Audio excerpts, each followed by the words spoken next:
$15 million. That's the amount an AI startup just raised in its Series A funding round. I mean, that's a huge number. It's the kind of figure that screams investor confidence and signals a really, really promising future. But here's the kicker. This massive win came right after a major rejection from, one of the most prestigious accelerators on the entire planet. So this isn't just a feel-good success story. It's a masterclass in how to play the game.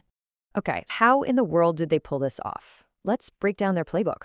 We're going to start with the story behind that big number. Then explore how a few scrappy early projects gave them a huge advantage.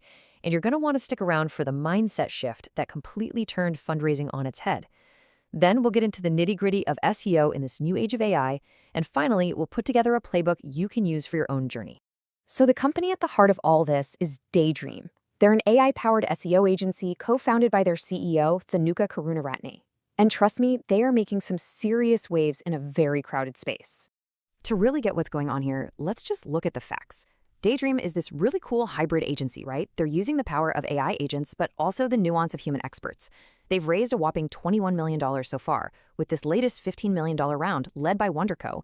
And look who their customers are, some of the fastest growing companies out there. That tells you they are doing something very, very right. But listen, this success did not happen overnight. Not even close. Karunaratne's journey started with what he actually calls a rough start. And it's in those early, kind of scrappy days that the real foundation for Daydream was laid. His training ground wasn't some fancy incubator. It was building affiliate SEO sites back in high school. Then, in college, he launched a totally bootstrapped search business called Flixt. These weren't detours. This is where he was mastering his craft without the pressure of investor money. So when Combinator passed, he already had the resilience and, more importantly, the skills to just keep building on his own terms. And that whole experience led to the core lesson of this entire story. When his first pre-seed round was just dragging on, he didn't just push harder. No, he changed his entire perspective, and that changed the game. This one simple mental shift was an absolute game changer. Think about it. Instead of seeing every investor meeting as this high-stakes yes or no verdict on his company, he started seeing it as free consulting. A win-or-lose mindset just creates pressure, but a learning mindset, well, that creates possibilities. And here's exactly how he put that into action.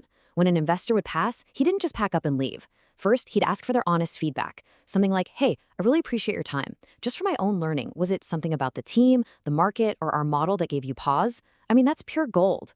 And second, if they liked the business but just weren't a fit to invest, he'd pivot the whole conversation.